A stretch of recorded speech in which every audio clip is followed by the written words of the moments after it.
Vamos a proseguir con el Congreso y proseguimos y finalizaremos el Congreso con una ponencia excepcional. Cuando utilizamos adjetivos, todos los adjetivos son comparativos y no quiero hacer comparación con el resto de los ponentes. Por lo tanto, diré que es excepcional como si ustedes no hubieran escuchado ninguna ponencia a lo largo de todo el Congreso. ¿De acuerdo? Y lo digo porque es excepcional, primero por la persona y el background, el currículo o el trabajo que está desarrollando actualmente la profesora Arianna Valentini. Pero también la institución de la que viene.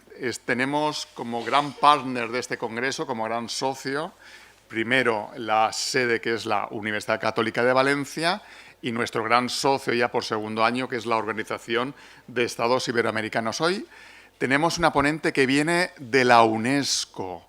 La UNESCO es la organización dentro de la ONU que se encarga de los temas de educación. Muchos de los españoles lo conocemos porque durante muchos años fue el rector de la UNESCO, el director de la UNESCO fue Federico Mayor Zaragoza, ¿no? ¿De acuerdo? De acuerdo, que era español. Bueno, pues tenemos hoy la última ponencia de una ponente que nos viene de la UNESCO. Doña Arianna Valentini, y para que vean lo importante que es la utilización de las máquinas y de la inteligencia artificial, tengo su currículo, su extenso currículo aquí en una máquina, lidera la línea de investigación de digitalización e inteligencia artificial en la educación superior en un instituto de la UNESCO que se llama Instituto para la Educación Superior en América Latina y del Caribe. Tiene su sede en Caracas, pero ella trabaja y ha venido desde Roma. Ella trabaja en remoto desde Roma y ha venido en vuelo desde Roma. Y hoy ha estado todo el día trabajando en remoto, ¿de acuerdo?, para el instituto.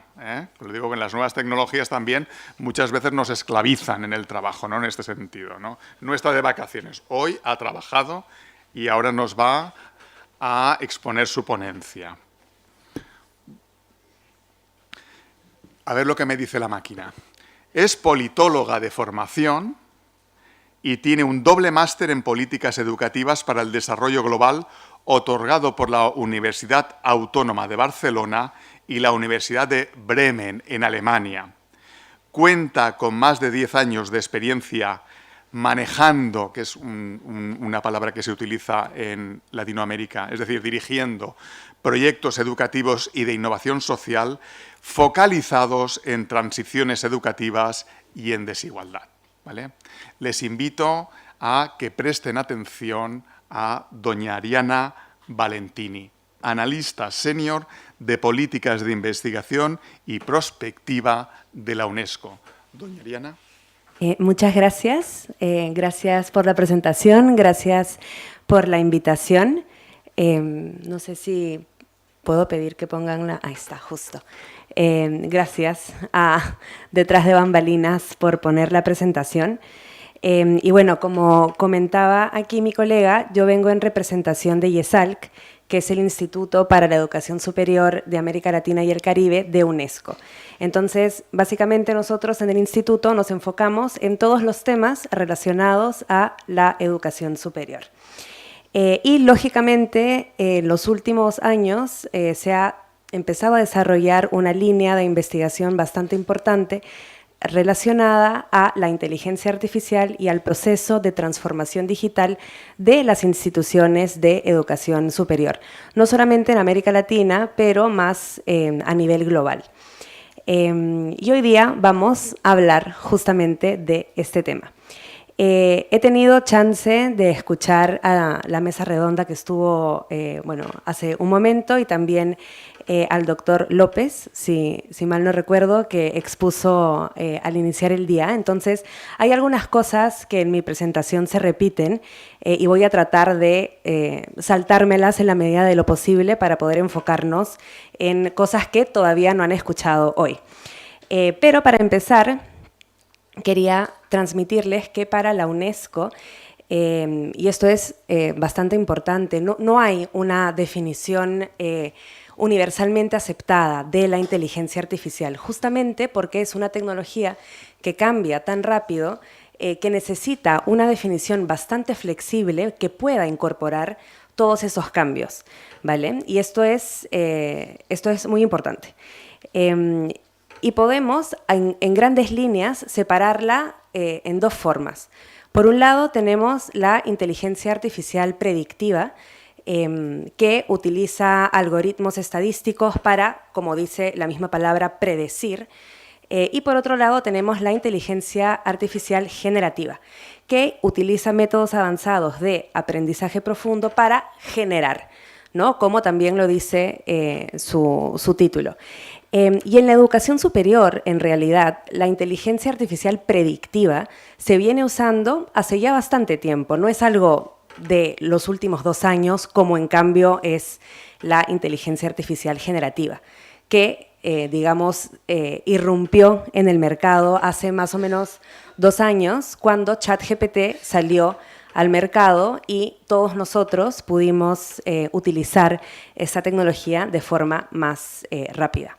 Entonces, esa diferencia es importante porque la IA predictiva existe sobre todo en la parte administrativa de las instituciones de educación superior y ya hace algún tiempo. Vamos a ver luego algunos ejemplos específicos. Y en cambio, la inteligencia artificial generativa a nivel masivo es más reciente y propone retos diferentes que la IA predictiva. ¿Qué cosa impulsa o qué ha impulsado en los años recientes el interés a la inteligencia artificial? Por un lado, la investigación.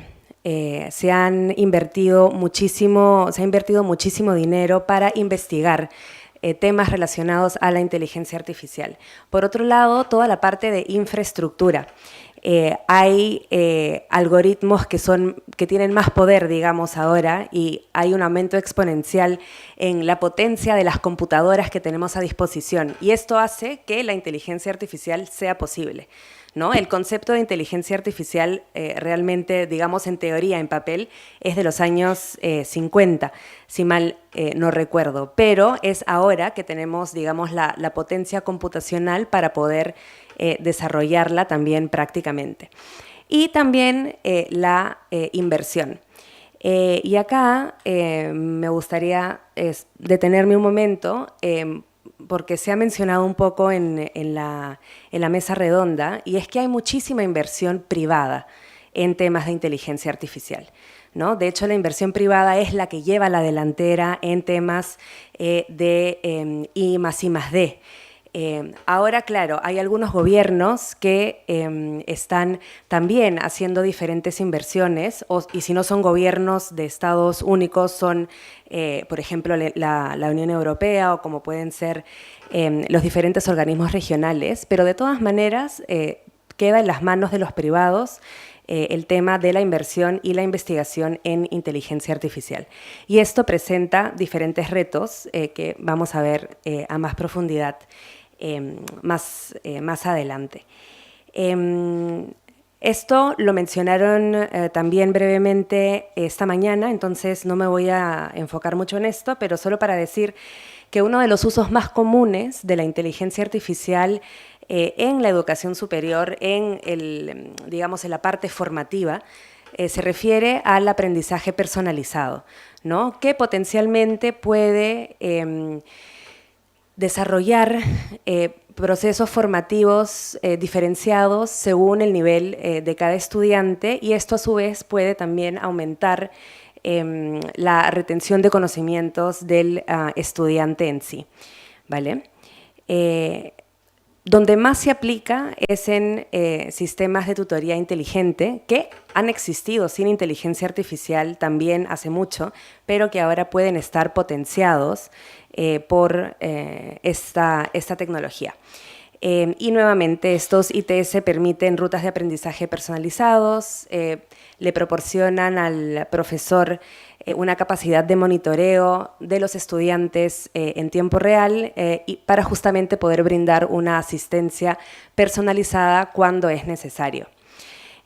Seguramente también han visto chatbots que pueden apoyar el aprendizaje. Esto también está fomentado por la inteligencia artificial. Acá tenemos un ejemplo de una universidad en el Reino Unido que tiene un chatbot que se llama Ada, que brinda aprendizaje y evaluación personalizada a los 70.000 estudiantes de esa casa de estudios, por ejemplo. También se mencionó en la mesa redonda todo el tema de IA para la inclusión de estudiantes que pudiesen tener algún tipo de habilidad diferente, por ejemplo. Y aquí en la Universidad de San Diego, perdón, en la Universidad de California, en San Diego, esta es la primera universidad que utiliza una aplicación impulsada por inteligencia artificial, se llama Aira, la aplicación, que ofrece descripciones narradas en tiempo real para personas que tienen baja visión o que no pueden ver, ¿no? Entonces, por ejemplo, es un ejemplo de la IA utilizada para incluir a estudiantes con alguna discapacidad. También se mencionó la inteligencia artificial para aumentar la inclusión y el bienestar. Aquí hay dos ejemplos. En Malasia, en la Universidad Multimedia de Malasia, hay un chat con el cual los estudiantes pueden dialogar, y este chat identifica algunas palabras clave para ver si es que este estudiante necesita apoyo psicológico y poder derivarlo justamente a un psicólogo, ¿no? Mucho del debate que he escuchado hasta ahora pone un poco sobre la mesa el hecho de si la inteligencia artificial va a reemplazar un psicólogo, un maestro, ¿no? Y ese en realidad no es el caso, ¿no? La inteligencia artificial nos puede ayudar si la utilizamos de una manera correcta, de una manera ética, como una herramienta, ¿no? Pero va a ser siempre, digamos, responsabilidad del psicólogo en este caso, del docente en otros casos, de poder lidiar con una situación que es, como han dicho antes, también profundamente humana. Para seguir con un poco de ejemplos, también tocando otros países iberoamericanos, en Perú, en la Universidad Mayor de San Marcos, se ha desarrollado una emisora de noticias que habla en quechua, por ejemplo. En Perú hay 3 idiomas reconocidos, que son el castellano, el quechua y el aymara. Hay muchísimas personas que son quechua hablantes, pero la educación es siempre en castellano. Entonces, de esta manera también se empieza un proceso de inclusión lingüística, ¿no? Utilizando la inteligencia artificial. Voy a pasar rapidito temas de investigación. Lógicamente, la inteligencia artificial también se puede utilizar en investigación. Aquí me gustaría detenerme en el hecho de que la mayor parte de la investigación sobre inteligencia artificial se realiza a nivel técnico, ¿no? Entonces, hay mucha investigación, como pueden ver en el gráfico, sobre reconocimiento de patrones, aprendizaje automático, etcétera. Pero hay muy poca investigación sobre el impacto de la inteligencia artificial, ¿no?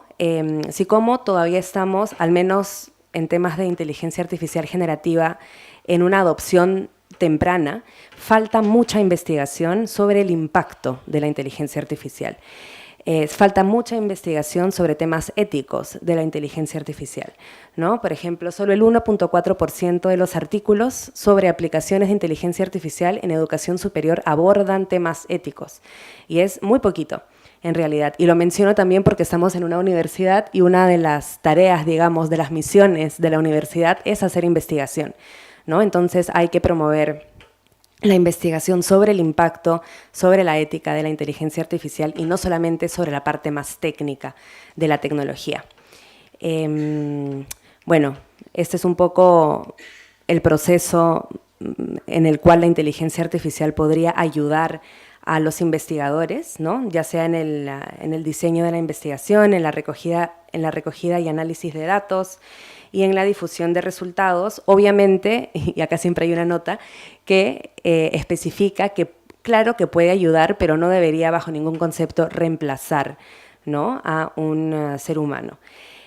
Otra cosa importante es mencionar el tema de la desigualdad de género en la investigación sobre inteligencia artificial, ¿no? En general, la participación de las mujeres en investigación académica relacionada con la inteligencia artificial es significativamente menor que la de los hombres. Aquí podemos ver un gráfico bueno, no sé si lo ven. Sí.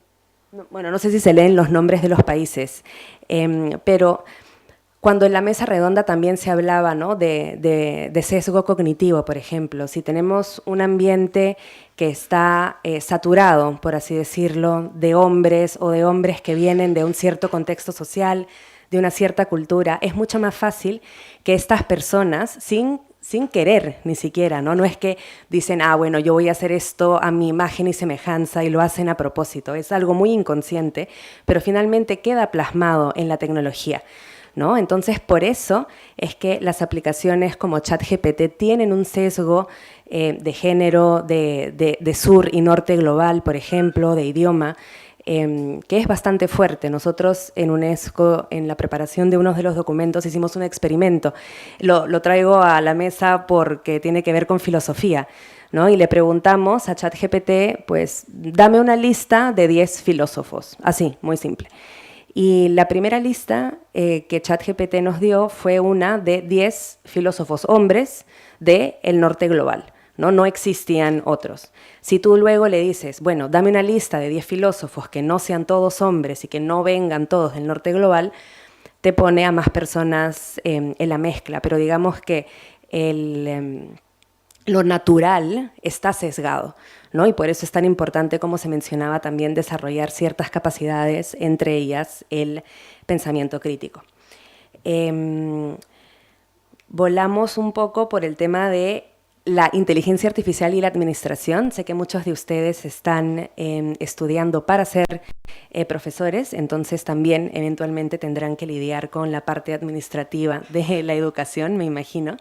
Y acá estamos más en el mundo de la inteligencia artificial predictiva, ¿no?, que utiliza los datos para poder predecir ciertos comportamientos. Entonces, por ejemplo, se puede utilizar en estrategias de retención, se puede utilizar para mejorar la asignación de horarios, de espacios, para analizar grandes cantidades de datos que puedan apoyar la toma de decisiones.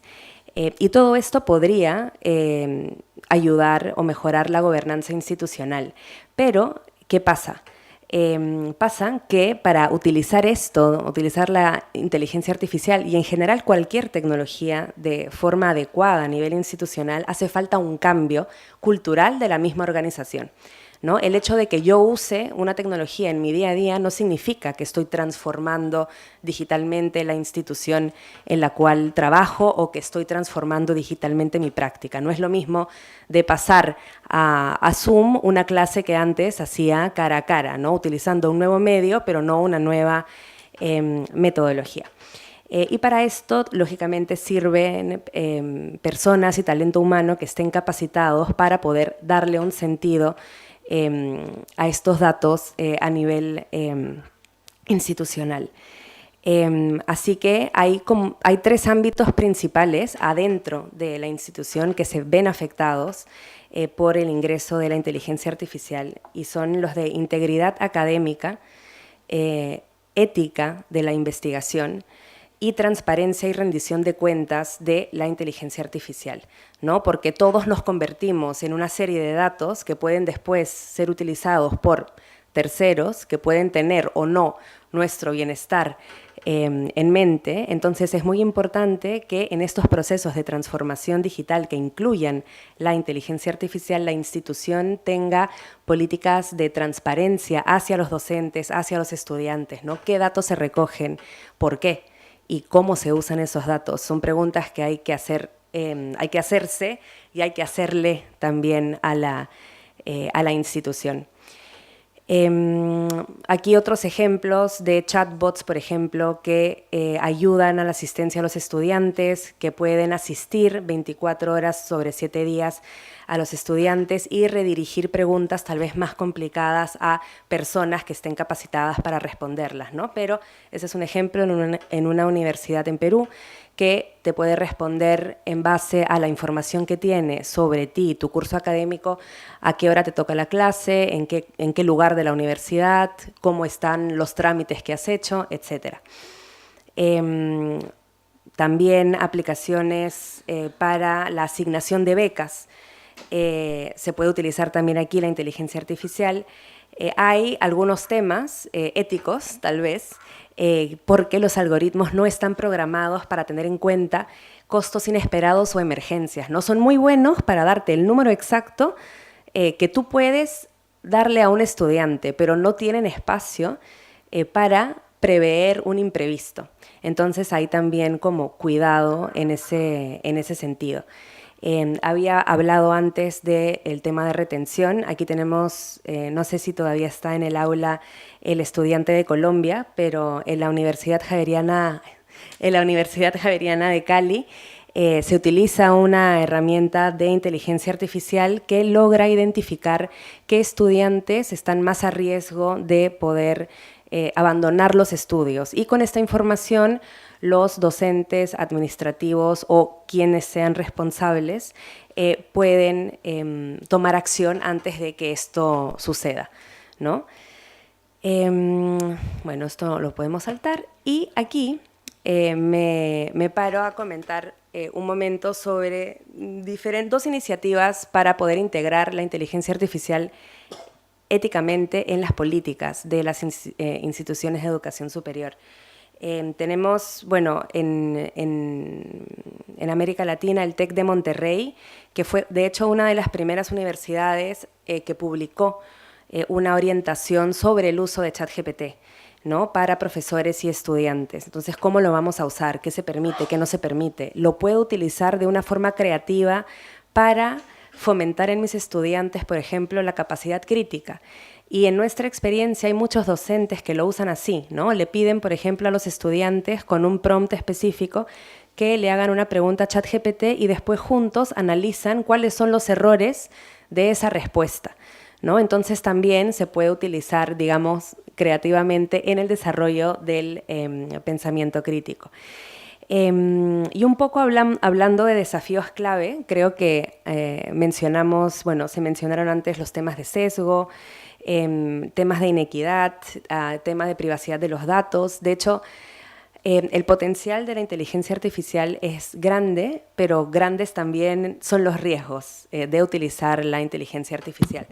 No me voy a sobreparar en todos porque son varios, pero podemos empezar hablando de temas de inequidad, ¿no? De la brecha global en inteligencia artificial, que viene un poco de la mano con la brecha en temas de digitalización, donde lógicamente países que tienen un PBI mayor pueden invertir más en infraestructura que los que tienen un PBI menor.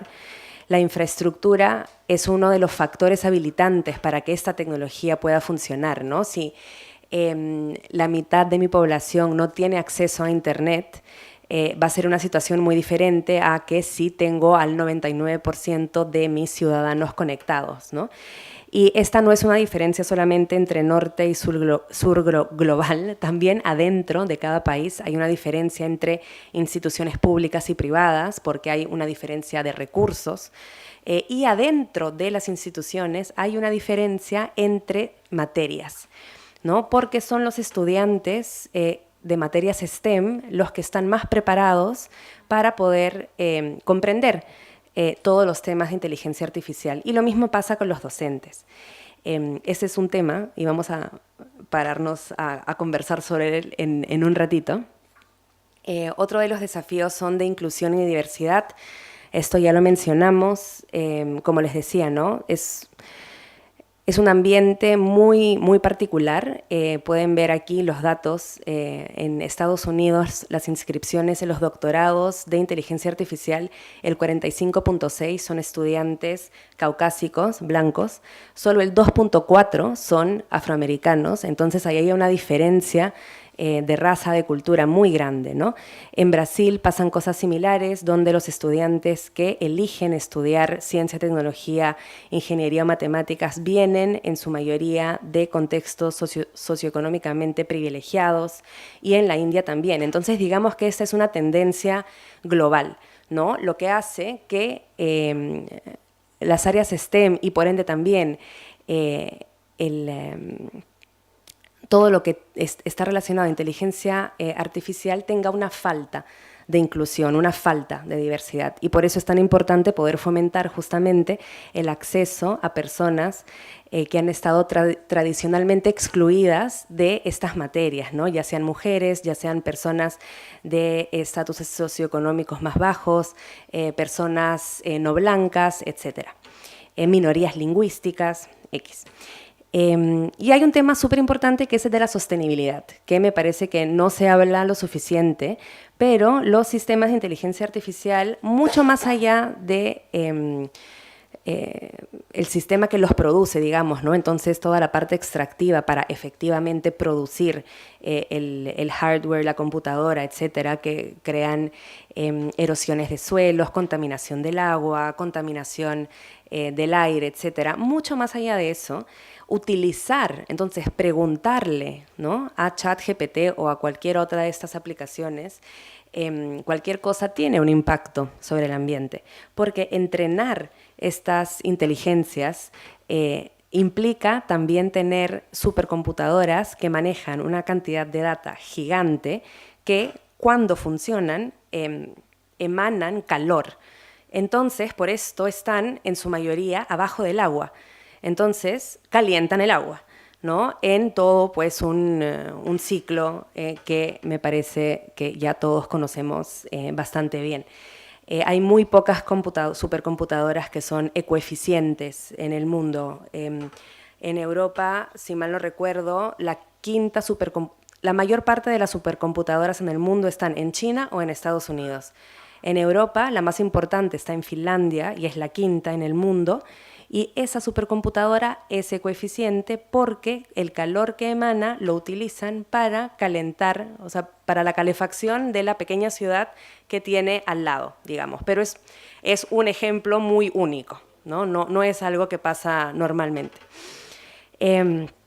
Bueno, el reto de la integridad académica me parece que es, me lo voy a saltar porque me parece que ya se ha debatido bastante, sobre todo a nivel universitario.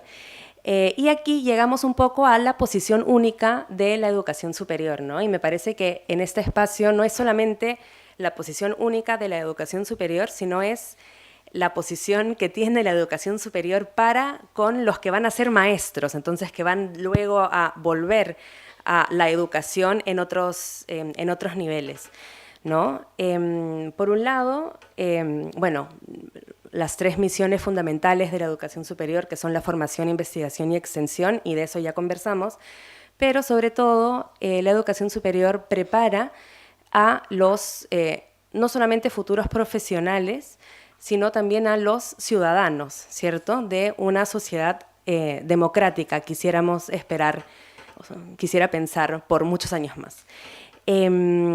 Entonces, se ha visto que a corto plazo no ha habido realmente la pérdida de empleos que se pensaba iba a haber en su momento, pero a largo plazo el 75% de las empresas, o sea, en los próximos 5 años, el 75% de las empresas van a adoptar este tipo de tecnologías.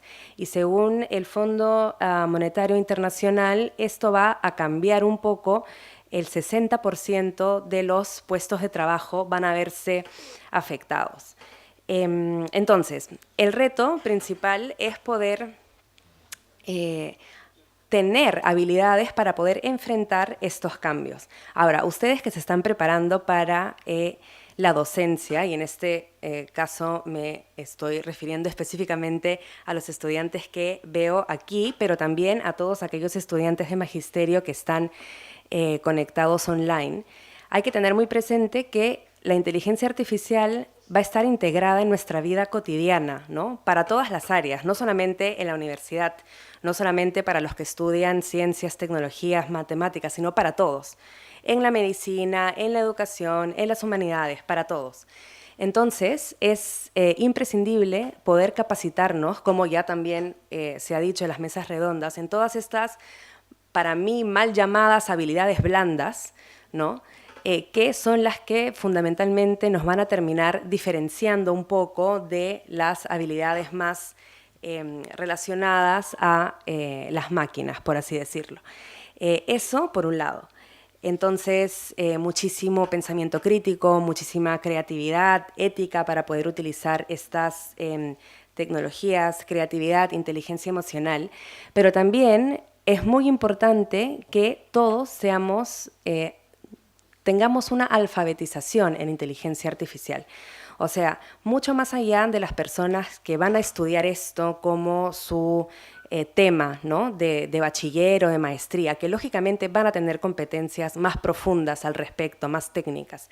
Pero todos nosotros que vamos a vivir en una sociedad que va a estar plagada de inteligencia artificial, necesitamos conocer las bases, necesitamos saber cómo funciona, necesitamos saber cuáles son nuestros derechos, por ejemplo, qué regulaciones existen, cómo se pueden aplicar, ¿no? Porque también necesitamos ejercer una ciudadanía responsable, ¿no? Ahora, por ejemplo, con todos los procesos electorales, los fake news, etcétera, es muy importante también este pensamiento crítico que nos va a permitir diferenciar, ¿no? La verdad de la falacia.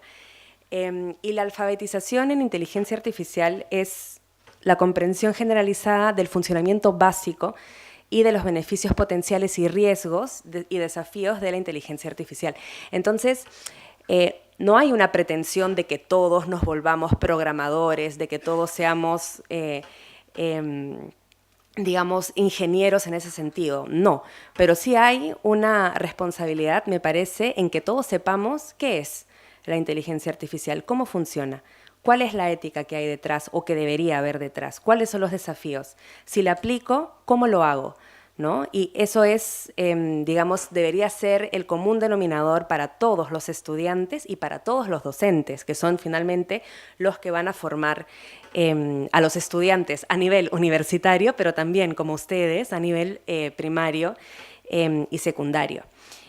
Acá un dato interesante sobre el pensamiento crítico, que es que en promedio solo el 45% de los estudiantes universitarios demuestran competencias en pensamiento crítico, ¿no? Entonces, en ese sentido, ustedes que serán docentes tal vez de educación primaria y secundaria tienen una súper responsabilidad porque no podemos esperar a llegar a la universidad para desarrollar el pensamiento crítico. Es algo que hay que ir desarrollando en los momentos formativos previos a la educación superior. Y un poco en estas líneas, el trabajo que estamos realizando ahora, que no es algo que está terminado, estamos todavía trabajando en ello, es justamente crear un marco de competencias para docentes y estudiantes de la educación superior relacionados a la inteligencia artificial. Entonces, UNESCO, como tal, que se enfoca en educación primaria y secundaria, ya desarrolló marcos de competencias para docentes y estudiantes de educación secundaria. Los que ven aquí son los principios guía de este marco de competencia. Entonces, como dijimos al comienzo, si como esta tecnología cambia tan rápido, necesitamos ser lo suficientemente flexibles para incorporar estos cambios. Y por eso es que estos son principios guía. Son principios guía que nos van a guiar, valga la redundancia, durante todos estos cambios que la inteligencia artificial pueda vivir en los próximos años. Y nosotros, en base a estos principios guía, estamos desarrollando el marco de competencias para educación superior. Y un marco de competencias entendido, como les mencionaba antes, general para todos, no para estudiantes de STEM, sino para estudiantes de humanidades, de periodismo, de leyes, de magisterio, etcétera, para que todos podamos tener un mínimo común denominador en lo que es la inteligencia artificial. Y aquí un poco, bueno, porque me pareció interesante, en el proceso para generar este marco de competencias, lo primero que hemos hecho es una revisión de literatura, que ha dado resultados interesantes. Algunos ya se los mencioné, como que hay una brecha entre materias, que los estudiantes de materias más técnicas de STEM están ya aventajados en relación a estos temas, que la mayor parte de los marcos de competencia lidian con educación K12, primaria secundaria, muy pocos con educación superior, y también que las universidades han hecho un gran ejercicio para generar líneas guía, pero no hay un ejercicio, o sea, hay un ejercicio de cuándo puedes usar y cómo, pero no hay un ejercicio de ¿cómo vamos a hacer para que utilices esto, ¿no? ¿Cómo se va a transformar, si es que se va a transformar la pedagogía para incorporar estas tecnologías? Bueno, después de la revisión de literatura hemos hecho un proceso de consulta regional para entender de qué formas estas competencias se pueden adaptar a cada contexto, ¿no? Porque eso también es importante. Una cosa es estudiar en una universidad en España, una cosa diferente es estudiar en una universidad, por ejemplo, en Perú, de donde soy yo, ¿no? Entonces es importante poder contextualizar estos temas. Ahora estamos en el proceso de sistematizar y analizar los resultados de estas consultas y se los comunico porque todo esto nos va a llevar después al desarrollo de este marco de competencias y se va a abrir un proceso de consulta pública al cual invitamos, lógicamente, a docentes, estudiantes, para que puedan expresar sus comentarios en relación a este trabajo. Y todo esto pasa antes de la publicación. Entonces, quería que estuviesen al tanto para que cuando salga esta información de consulta pública, si quieren participar, puedan hacerlo. Este es el último manual que escribimos en relación a la inteligencia artificial en la educación superior. Es un manual bastante extenso, pasa por temas de formación, investigación, administración, gobernanza. Si les interesa el tema, pueden revisarlo. La UNESCO también tiene un trabajo muy específico sobre la ética de la inteligencia artificial. No es la ética aplicada a la educación superior, es en general la ética de la inteligencia artificial, pero en este manual hacemos un ejercicio de bajar, digamos, esos principios éticos generales a cómo se podrían ver en la educación superior. Entonces, siempre recuerden que toda esta información es de libre acceso. Está en español, en inglés, en portugués también me parece, pero bueno, y en francés, pero sobre todo es de libre acceso. Entonces, si están interesados en conocer más sobre el tema, pueden leer esta o cualquier otra publicación. Y creo que podemos empezar con las preguntas. Pues muchísimas. Calor. Bueno, creo que no me he equivocado cuando en la presentación les he dicho que les iba a gustar la ponencia y que iba a ser espectacular. Abrimos ahora el turno de palabras para cualquier cuestión que le quieran preguntar y aprovechen que la tenemos aquí a la profesora Ariana Valentini. Estoy aquí. Hola. Vale, mira, a mí me preocupa mucho la exclusión que la inteligencia artificial va a provocar en la sociedad desde el punto de vista laboral. Entonces, con respecto al mercado de trabajo, y aunque sea una pregunta que tiene que ver más bien con una holística de la economía, creo que viene a colación.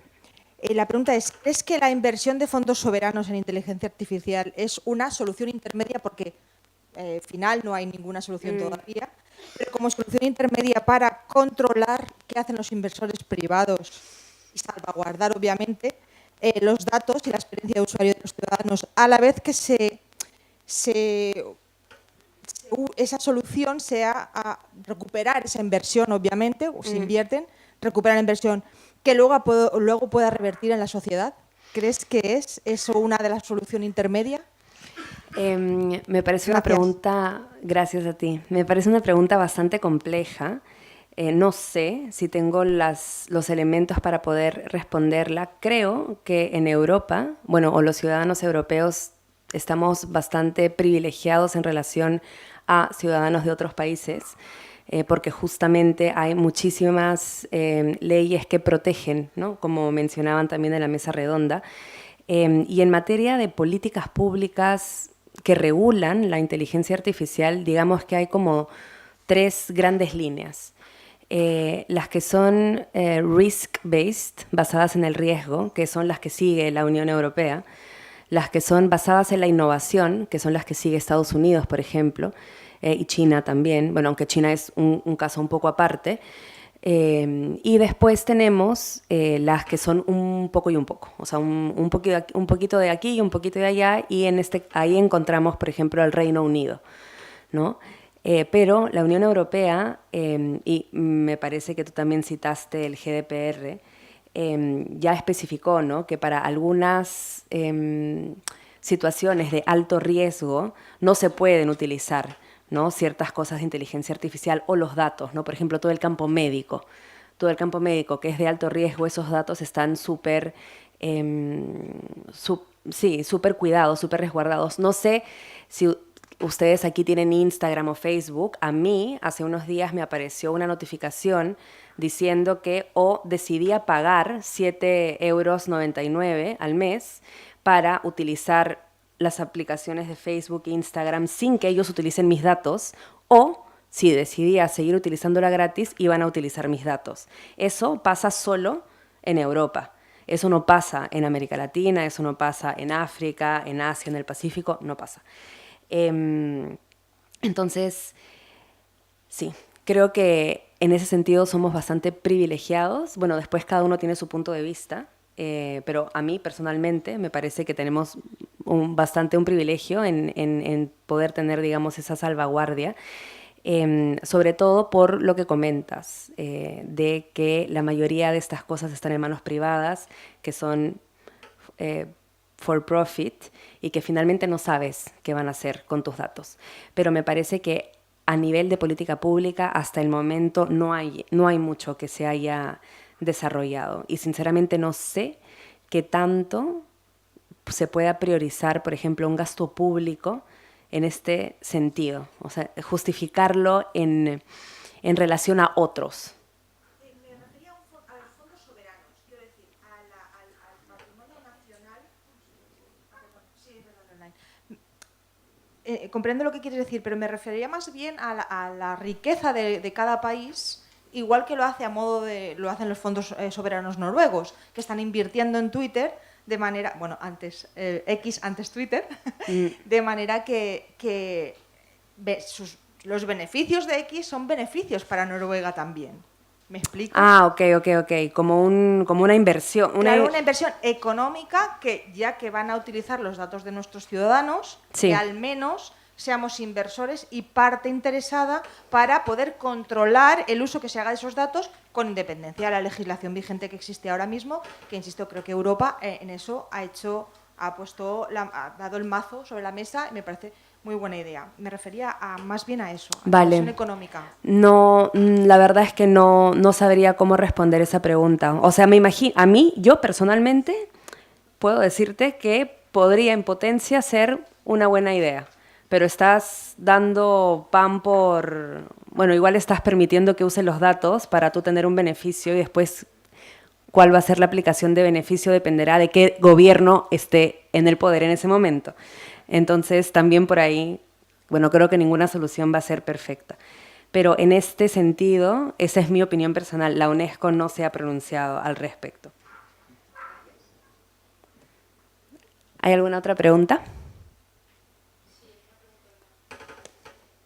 ¿Se me oye? Sí. Buenas tardes, soy Jocelyn Sangoluisa de Ecuador. La pregunta es, ¿tal vez la inteligencia artificial ha sido utilizada en temas de cambios climáticos y conservación medioambiental? ¿O la inteligencia artificial se quedará como innovación tecnológica y el tema de la conservación al planeta será otro tema aparte? También es una pregunta complicada de responder, porque si bien hay aplicaciones de la inteligencia artificial que pueden volver más eficientes ciertos procesos y en esa eficiencia pueden reducir impactos ambientales, pero la inteligencia artificial en sí misma también tiene un impacto ambiental. Entonces ahí habría que hacer un estudio muy específico en decir, ok, sí, saltándome todos estos pasos porque la inteligencia artificial me lo hace más eficiente, gasto menos CO2, pongamos muy burdamente, y utilizando la inteligencia artificial no llego a esa cifra, pues entonces sí, pero si el uso en sí mismo me va a dar el doble de lo que ese proceso ineficiente me daba, pues entonces no. Pero para eso se tienen que hacer estudios de impacto ambiental específicos a cada situación y contexto, me parece. ¿Queda alguna pregunta más por ahí? Si no, el presentador tiene una pregunta, ¿de acuerdo? A mí me ha parecido muy interesante la presentación, haría tantísimas preguntas, me ha pasado como en la mesa que ustedes han estado antes, la mesa redonda, pero ha habido datos que yo creo que a mí como estudioso, como académico, me han chocado. Por ejemplo, y se lo lanzo a Ariana, pero para usted también como académica, los estudios de inteligencia artificial, ¿no?, de Suecia, el 100% es de hombres. Suecia, ¿de acuerdo? No estoy hablando de Benín, ni de la República Sudafricana. ¿Me explico? Me ha chocado. En nuestra conciencia, en nuestros clichés, en nuestros sesgos, en nuestros estereotipos, pensamos que la sociedad europea más avanzada en igualdad de género son las nórdicas. ¿De acuerdo? Y al final los estudios, o por lo menos algunos estudios, nos dicen cosas distintas. Y otra ya aterrizando lo que sería la educación primaria y la inteligencia artificial. Por ejemplo, me ha chocado que hablemos, evidentemente la inteligencia artificial, lo ha comentado muy bien la profesora Ariadna, va a modificar, va a cambiar el mercado laboral a nivel global, el retail, el comercio al por menor. Y me dicen, a largo plazo va a desaparecer el 75% del comercio al por menor, que me lo creo, porque todos somos usuarios de Amazon. Pero ¿se han dado cuenta ustedes en el estudio de la profesora Ariadna cuánto tiempo es el largo plazo?